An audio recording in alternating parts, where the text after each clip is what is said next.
Ang pangutanan diri dili ang kinsa ang akong silingan. Ang pangutana na Pinoy, am I being a neighbor? Usa ba ako kasilingan? Hindi mangutana kinsa akong silingan, kundi am I being a neighbor?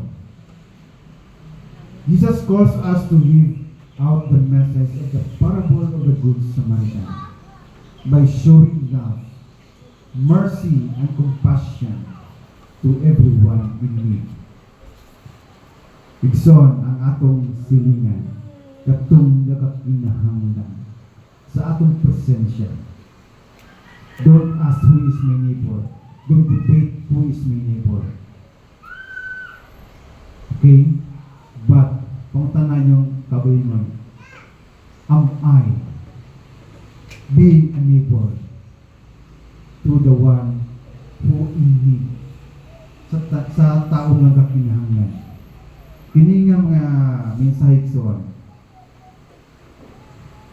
nagariman po ni sa kuha.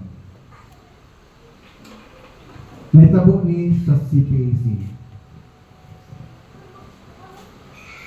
Na isa ka empleyado, kurentisyan or electrician, na kurente, nagsaka sa poste, may ara sa helper. Ang helper niya, dugay naka-up. Nagunhuna sa kanyang pagtabang, ang niyang gibuhat, nidagan siya, ni adto uminawa ko tabang. And gladly, may isa ka tao nga nag-abi. Kung sabihin, iyang gitabangan diretso. Wala na sa nangita, urag una-una, kung kinsa magtabang sa iya.